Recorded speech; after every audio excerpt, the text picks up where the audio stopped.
Welcome to the East Bay's best podcast, The Capstone Conversation. This is a show that interviews political, government, and community leaders in Alameda, Contra Costa, and Solano counties. We look at what is going on in your city, how are we developing things economically, and where are we going from here? I'm your host, Jared Ash.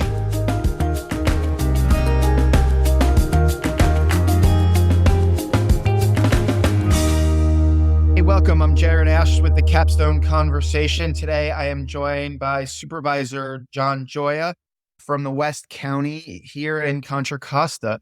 Welcome today, Supervisor. Good to be here, Jared. Look forward to our conversation. So I know pretty much everybody in the audience knows who you are. You've been a fixture out in the East Bay for a long time. But why don't you go ahead and introduce ourselves and tell us a little bit about your particular district and the area and people you represent? No, thanks. Well, I've had the good fortune and honor to be on the board since January of 1999. I was elected in 98. And I represent, I think, what is the most diverse part of our district. Also has the greatest activist base. About 70% of my district are people of color. African American, Latino, Asian, Pacific Islander. So it's a great district because our district understands the positive role that government can play in their lives and in the community. And I grew up here since I was about 10. My dad was a high school civics and history teacher at Kennedy High in Richmond for a couple of decades. And he inspired me to be involved in community. And so that's what got me started. And I think our part of the county is a lot similar to Western Alameda County, like part of Oakland, Albany, Berkeley, in a way more than it's similar to other parts of Contra Costa. Because if you live out here in West County in the Richmond area, your life is along the I-80 corridor, right? You go to Berkeley to eat, and so you don't necessarily go out to Walnut Creek.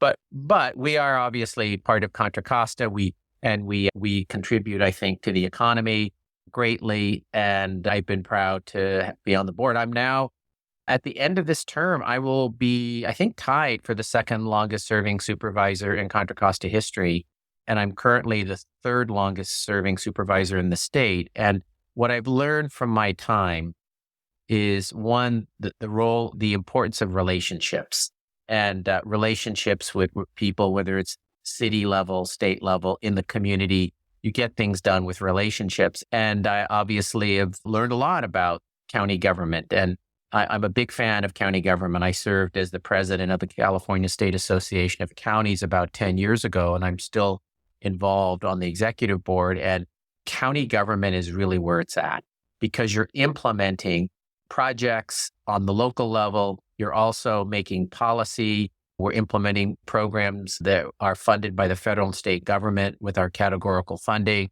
We're the agent of the state for health and social services. So any issue you think about, counties deal with, from transportation to planning to homelessness to health to social services to preschool, public works, all of those issues county government touches. And so let's talk a little bit about the unique area you are. And you talked about the relationship with Alameda County, as well as, hey, you've got to maintain a relationship with supervisors in Brentwood and San Ramon and Moraga. Talk about those relationships and working with people in Alameda as well as in Contra Costa. And fortunately, we have, I think, really a good dynamic, good relationships on our own board, our 5-member board. In fact, this week, we unanimously made recommendations to allocate some more millions of dollars of Measure X funding, and we did it unanimously, even though we have differences. And I think that's important. On a 5-member board, you need 3 votes, and you need to work together. I have this corny phrase that you get more done with good relationships and a bad idea than with a good idea and bad relationships. Of course, you need a good idea, but it is really about trust and relationships. And so, yeah, we work together, and that's important. And also, a lot of the problems we face are regional. So I serve on a number of regional boards with supervisors from around the Bay Area. I'm on the Bay Area Quality Management District Board.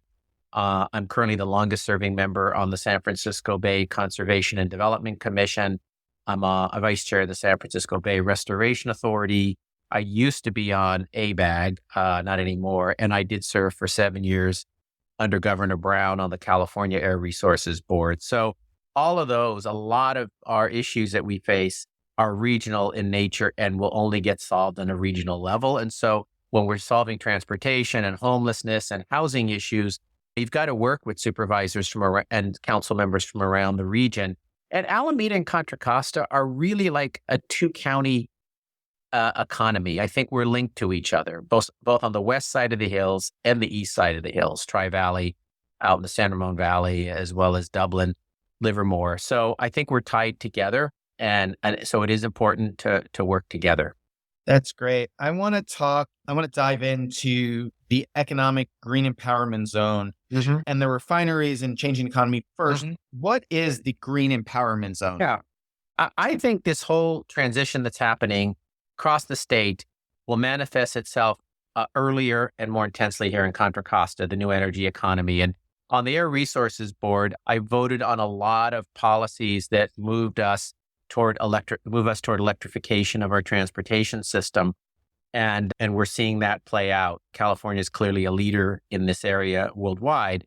And we're seeing it play out here in Contra Costa with 2 of our 4 oil refineries moving to process renewables like soybean oil, animal fat, things like that, instead of crude oil. Think about that. Who would have thought several years ago that 2 of our 4 refineries, and there's 5 in the Bay Area, were going to shift to renewable fuel?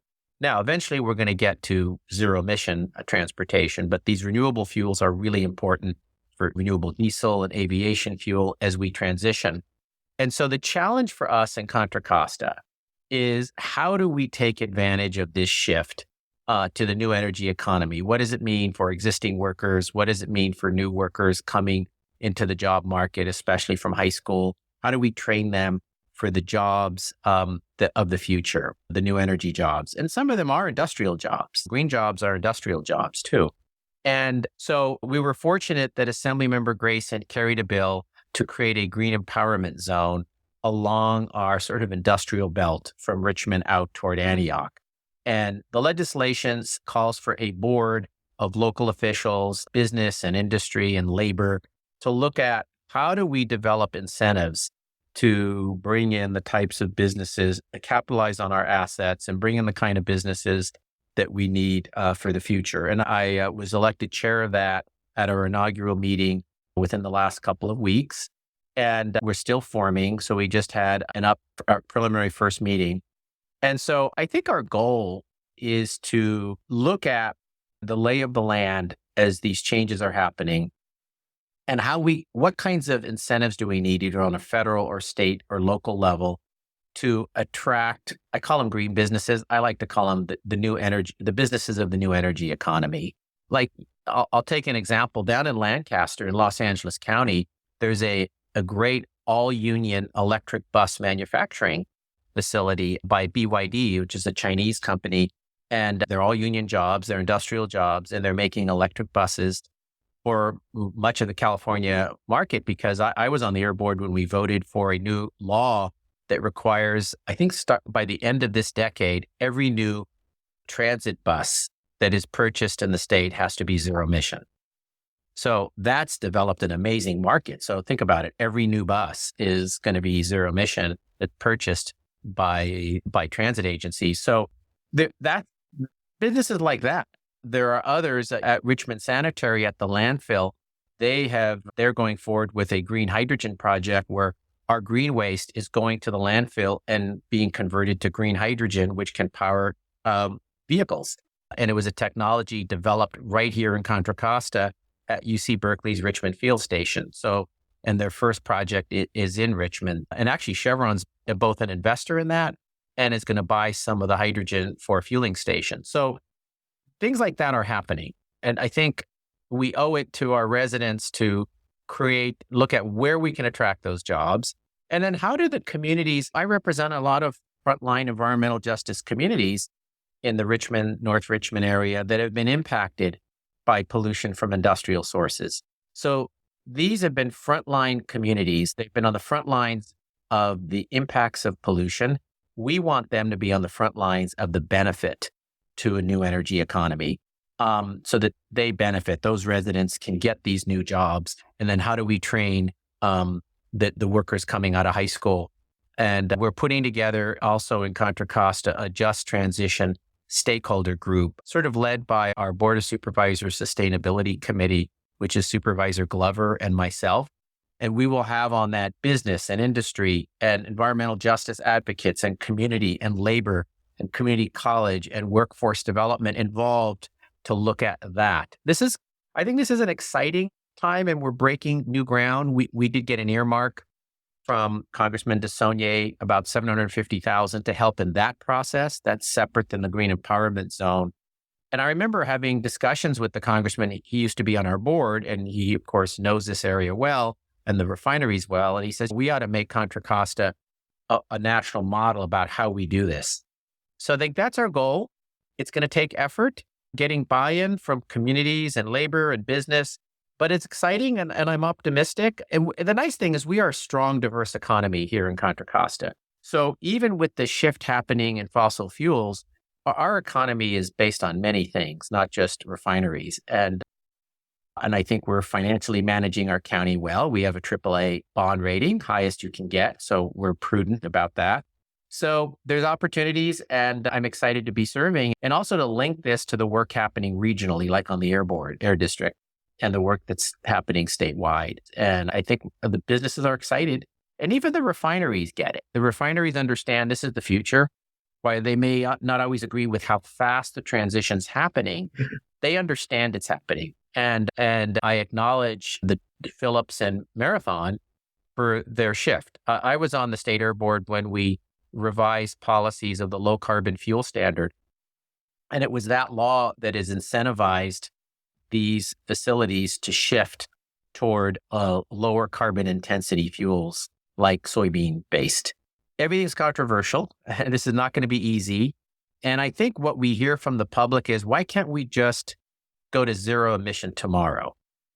And while that's the goal, it's going to take time. And there's still going to be diesel trucks out there and there's still be jets flying with aviation fuel. So that's not going to go to zero emission tomorrow, but that's why the renewable fuels from these facilities are important. And one of the things we did, we negotiated with FedEx the strongest transition to zero emission truck fleets anywhere in the country.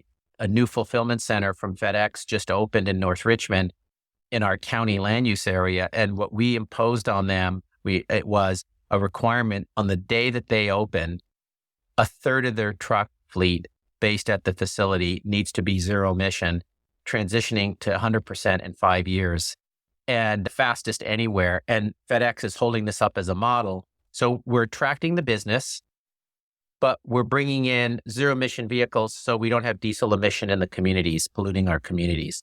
The community says we want jobs, but don't want dirty polluting jobs. So being able to get them to commit to this zero emission by 5 years is significant so that those diesel trucks aren't polluting the community.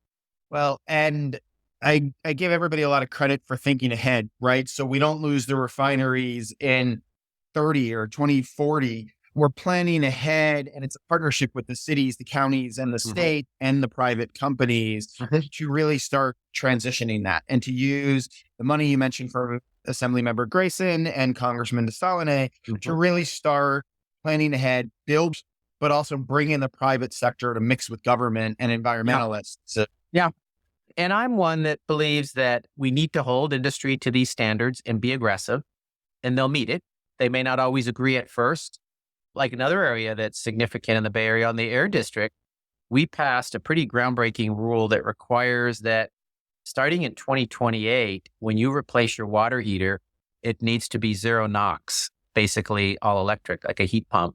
And what's happened is manufacturers are already improving the technology. So get this, there's now 110 volt, 15 amp water heaters out there. So you don't need to rewire that part of your house to 220 volts, 30 amps. So you could plug in this new water heater into an existing outlet. So these policies are driving technology change and cleaner air, less greenhouse gas emissions.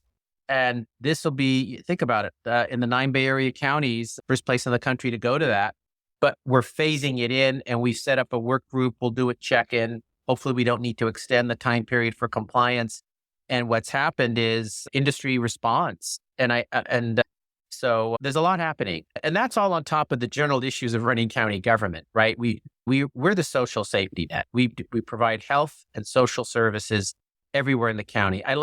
My dad was this high school civics teacher, and he always said it was important to educate and teach. So here's what I say about county government. We have two main areas. We implement health and social service programs on behalf of the state or federal government to everybody in the county.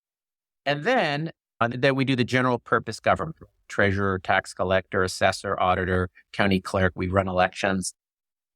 And then for the unincorporated areas, whether it's Alamo or El Sobrante or Bay Point or Kensington, we are like city government. We're the municipal form of government, planning, public works.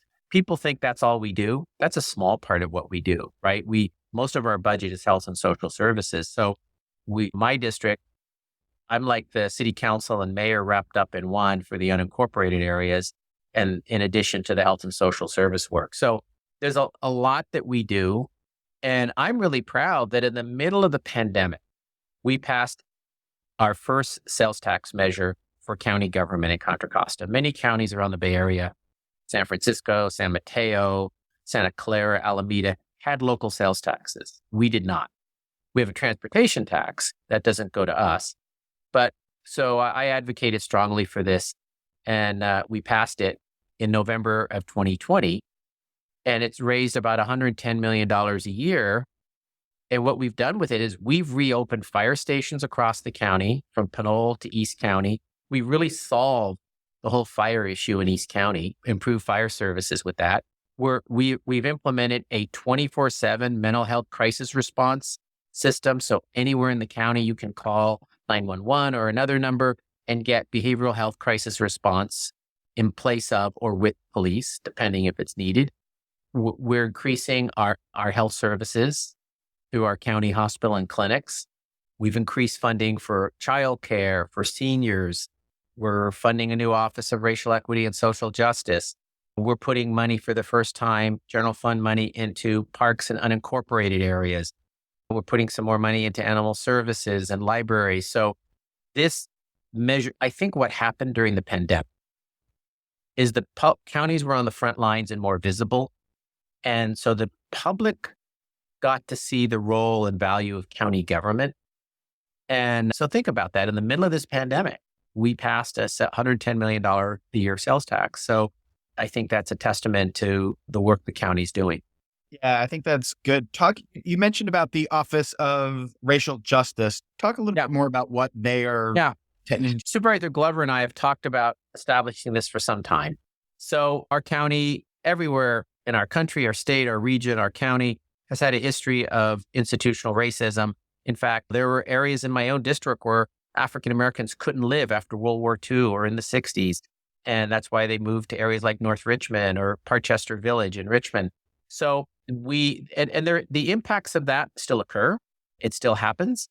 And we felt it was important for the county to expand the work. We do work in this area now. Our health department has an equity officer, but the importance of everything we do, from running elections, providing healthcare and social services, planning function, what kind of businesses are located in communities, that we need to take head on the racism and the institutional biases that have existed. So Supervisor Glover and I brought a proposal to the board in November of 2020 that the board to establish this office as an independent office. And what we did a little differently, when the board approved that, Supervisor Glover and I went out and raised over $200,000 from foundations in the county and outside the county to fund an 18-month community process for the community to weigh in and provide a voice on what this office's priority should be, what it should look like, how it should be staffed. And we had a presentation to our board a year ago that the board approved. We just hired 2 co-directors, 2 great people. So they are now ramping up the office. Everything from our criminal justice system, where African Americans are overrepresented in the criminal justice system, to the location of industry polluting businesses in lower income communities of color, to who accesses our social services, to how we do elections outreach. All of that, we want to make our county a more equitable place, and that this office The directors are appointed by the board with community input. And to me, this is part of what I've learned is like everything we do that I feel is important comes down to health and equity, whether it's our physical health, our mental health, our economic health, our community health, more opportunity for young people. That's a health issue. Cleaning our air is a health issue, better health care, better jobs. So the health of our community and equity. To me, every issue comes down to health and equity. And we're not always an equitable place. And so I know a lot of people don't want to admit that.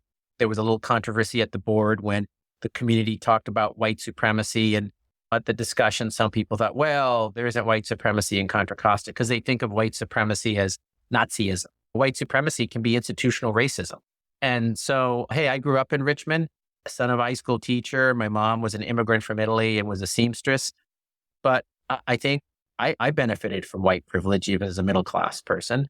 So I think we want to equalize the playing field, remove biases and inequity and racism. And I think we're headed down that path with this new office. And people support that. Contra Costa is a great place. While it's different, we're like almost 3 or 4 separate counties, East, Central, South, and West. But together as a county, we're strong. Yeah, that's great. And a good initiative to tackle. So within that, you can also add homelessness. And that's, I know, a major issue that you've been leading on. Measure X is involved in. It's a crisis across the whole Bay Area and the state, right? What are you doing to address that? What is the county engaging? Right. So there's 2 areas. I'll start with county and then go to state. So we created through Measure X a $12 million a year housing trust fund. So we're putting $12 million a year into it. And we're using that to really address a lot housing needs for very low income, which includes the homeless population. So with some federal, state, and Measure X monies, we are building a 54-unit, converting a vacant office building in San Pablo near Contra Costa College into 54 units of small housing units with supportive services on site for previously homeless families and individuals. We need hundreds of those units. People need housing. They need permanent, stable housing. Yes, we have shelters. Yes, we have transitional housing, but we need permanent places for people to live. And some of these are 300 square foot units, standalone units with services on site. And San Pablo has been a great partner with us on this and approved the project. So that we need to do more of that. The one thing I've also realized in my role with the State Association of Counties, CSAC is advocating for, and we've been successful on some levels, a change in state law to more clearly define the roles of cities and counties in addressing homelessness. We have a statewide system that is broken on homelessness. Think about this. This governor in this state has invested more money into homeless services, yet the number of homeless increase. There's a reason for that. We don't have a system with clearer sets of accountability and outcomes. So when a city or county gets money, how do you really tie that to the outcomes? And how do you define who's going to build housing, who's going to provide the services? Counties typically provide the services, cities do housing. This project in San Pablo, we're doing both. We're building the housing and providing the services in the city. So we need reform at the state level. And the state did take some of CSAC's proposals and put some accountability measures in a bill that was passed. And we need to have better cooperation between our cities and the county. And everyone needs to take responsibility. All communities need to build some housing, whether it's including a few units in a larger project or having a standalone. And so the other thing we've been doing are buying motels and converting them. We bought a Motel 6 out in Pittsburgh Bay Point and remodeled it and turned that into housing.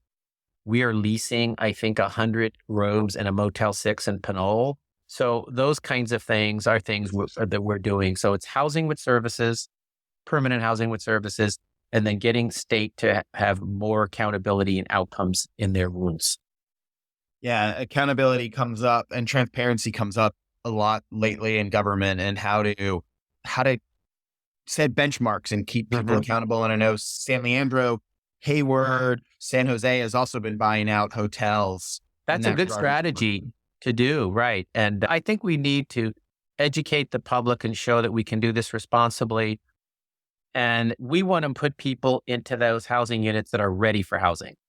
Then if people aren't ready, you can't put them in because they won't be successful. We want to have them be ready for housing, put them in and work on it that way.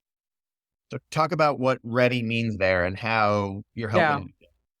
So you can't necessarily take somebody off the street who's suffering intense symptoms from schizophrenia and they can't function and put them into housing, permanent housing with on-site services. We may need to first have them be in some type of shelter and then into a transitional housing with intense psychiatric care and behavioral health care so that they're stabilized. You have to be stabilized. Or people who are suffering substance abuse, because the majority of people who are homeless have mental health or substance abuse issues. So we need to stabilize them so that they can live independently with help. I think because some people aren't yet ready to live independently. They may need to be in a residential facility that's not a hospital, but a residential facility that has more intense care, that's more congregate care, and then move them into individual units. So I think that we need to do that, because if you don't want to set people up for failure. And then the community says, look at the problems with this. Is this work? So we want to we want to do this right, just like the community wants us to do it. We want to put people in there that are going to be ready and be successful. And we have a project out in Central County, and I think the success rates are over 90% that people have stayed in that housing. So that's important. It ties back to what you were talking about. It's health and equity. It's all health and equity. Equity, right. And economic development, right? Which part of economic development is training the workforce coming out of high school for those jobs in the new refineries. Yeah. In fact, last night I attended the Contra Costa Community College Board. They had a 75th anniversary, and I was there with a resolution from the county and talk. And I said, hey, our community colleges can play an important role in training our students and young people for the new economy. That you don't always need a college degree, 4-year college degree. You may need an AA with vocational training that prepares you. Like we had a program with Los Medanos College that was for instrumentation training to work at an oil refinery. So I think there's great opportunities for our community colleges to be on the front line of training young people for these jobs, and including technical and vocational training. Yeah, I'm personally involved with Diablo Valley Community College. They created a tech initiative there. And we brought in a lot of regional economic development, community development officers from the cities, county staff participates, private companies. And it's really to how do we attract more businesses here? How do we use data to make things more accountable?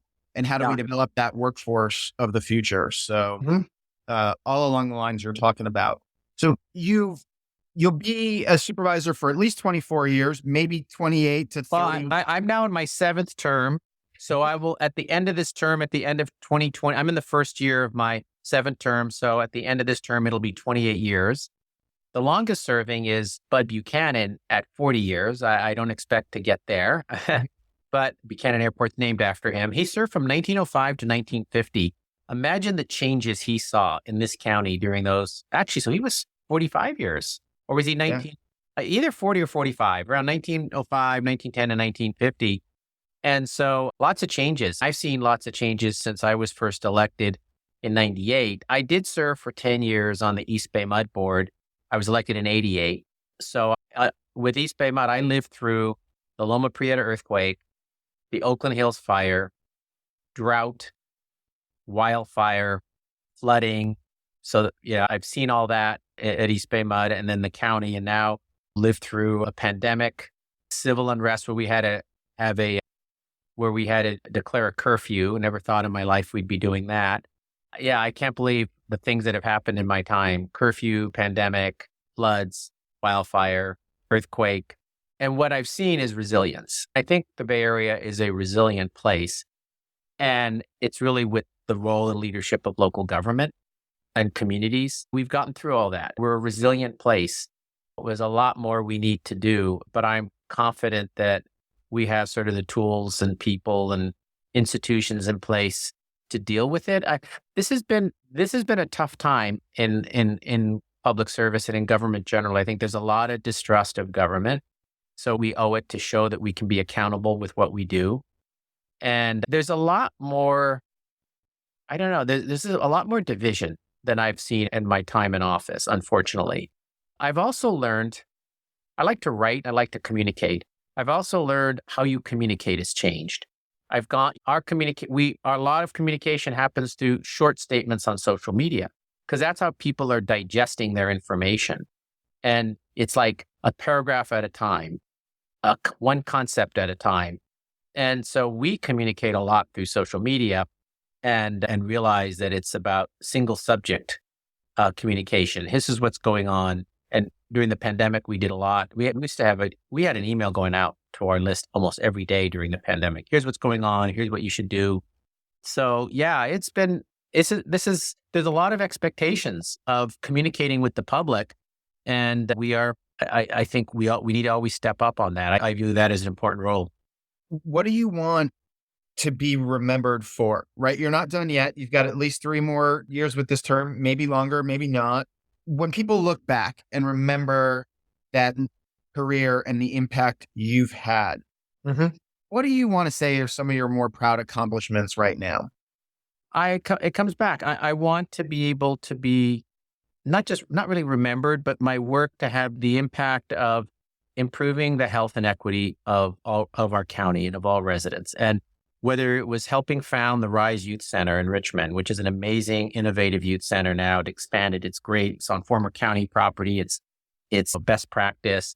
Or helping support the founding of a new urban farm in North Richmond with Urban Tilt, with opportunities of employment for young people.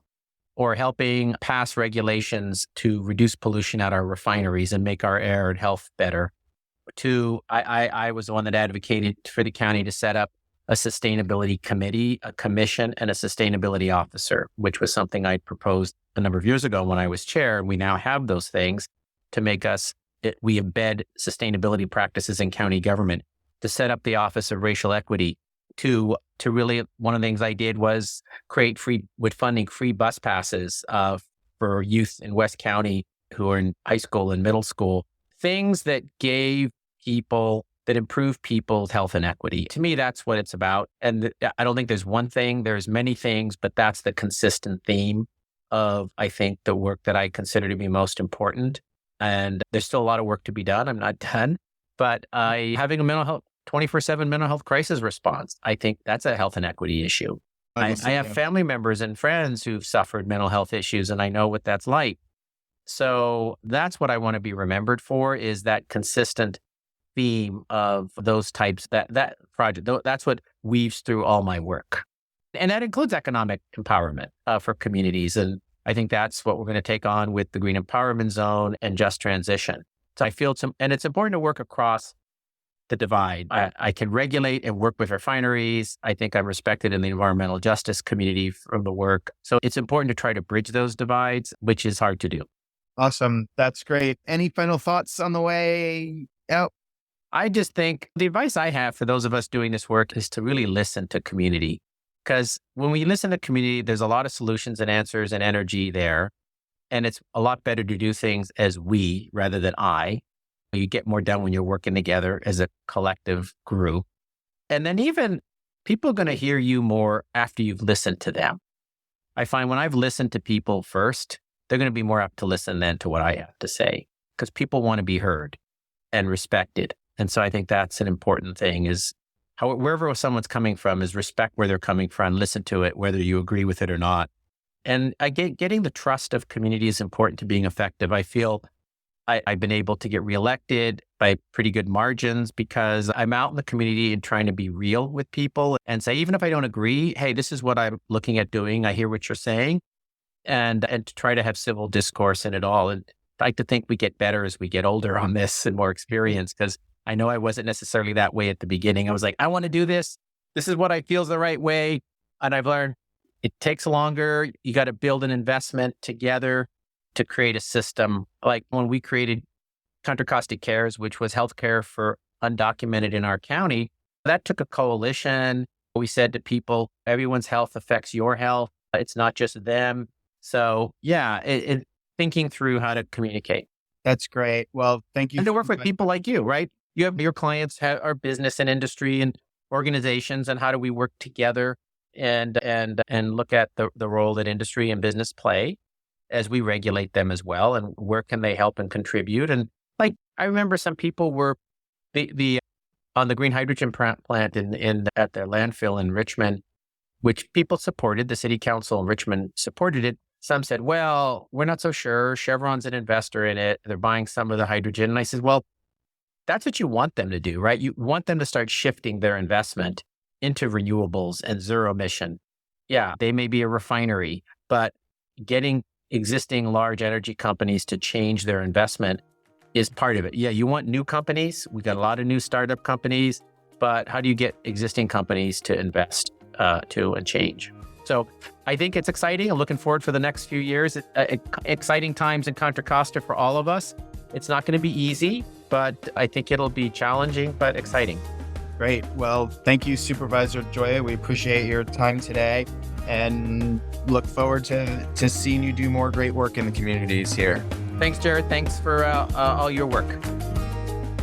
Please hit subscribe so you get the weekly updates of when we release the next episode. I'd like to thank our sponsors, Capstone Government Affairs and Economic Development, a firm where I serve as managing partner. For more information, check us out at www.capstonegov.com and follow us on LinkedIn by typing in Capstone Government. Check out the show notes, and for a full transcript, visit our website, www.capstonegov.com, and follow us on LinkedIn by typing in Capstone Government, or you can find me, your host, Jared Ash.